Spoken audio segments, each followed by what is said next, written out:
জয় মা লক্ষ্মী, জয় শ্রীনারায়ণ। নমস্কার বন্ধুরা, আজ পৌষ পূর্ণিমা। এটি 2026 সালে বছরের প্রথম পূর্ণিমা। পৌষ পূর্ণিমাকে ধান্য পূর্ণিমাও বলা হয়, আবার অঞ্চলভেদে অনেকে পৌষ পূর্ণিমাকে শাকম্ভরী পূর্ণিমাও বলে থাকেন। পৌষ পূর্ণিমা তিথিতে বাড়িতে শ্রী সত্যনারায়ণ ও মা লক্ষ্মীর পুজোর আয়োজন করা হয়ে থাকে।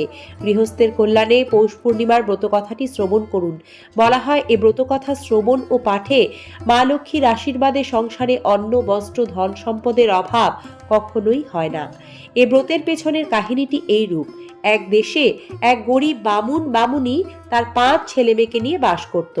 হঠাৎ বামুন মারা যাওয়ায় বামনি খুব অসহায় হয়ে পড়ে। তাদের বাচ্চাগুলোর মধ্যে মেয়ে ছিল সবচেয়ে বড়।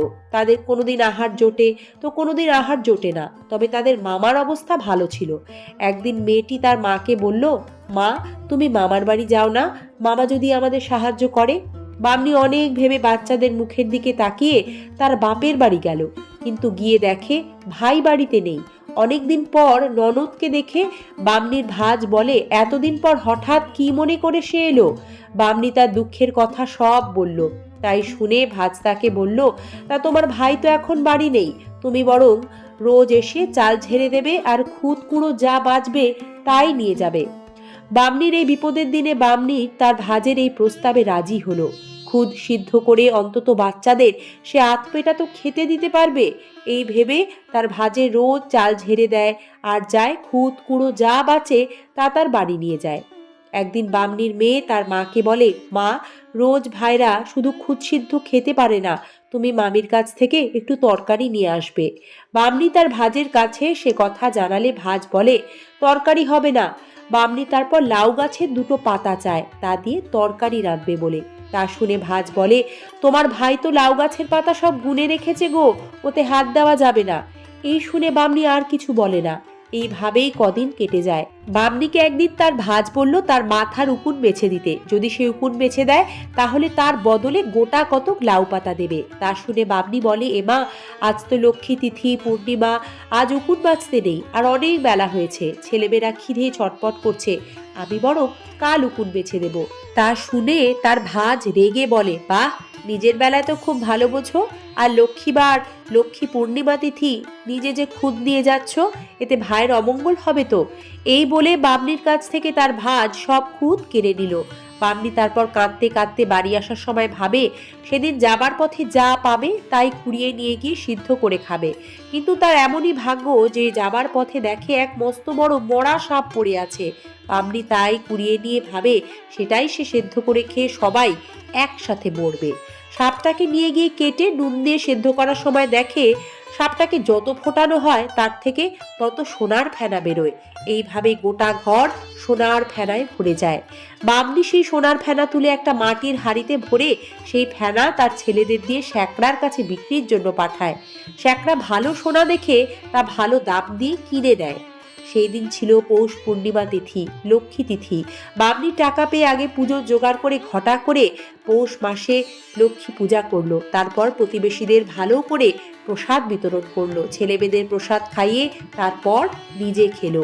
এইভাবে মা লক্ষ্মীর আশীর্বাদে তাদের আর অভাব থাকে না। বড় বাড়ি, পালকি, ছেলেমেয়েদের বিয়ে দেওয়া, বামনির সব কাজ সম্পূর্ণ হয়। বামনির অবস্থার কথা লোক মুখে প্রচার হতে হতে তার ভাজের কানেও পৌঁছে যায়।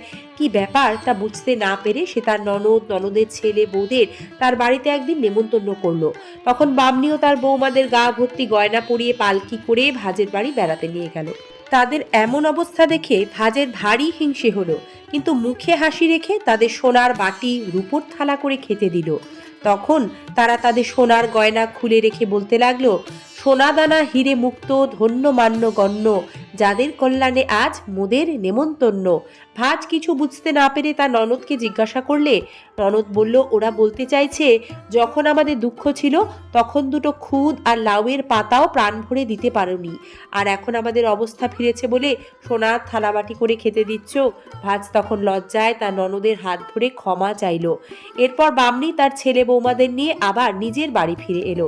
অনেক দিন সুখে সংসার করে তার বৌমাদের এই ব্রত শিখিয়ে, নিয়ম কানুন শিখিয়ে বামনি স্বর্গে পাড়ি দিল।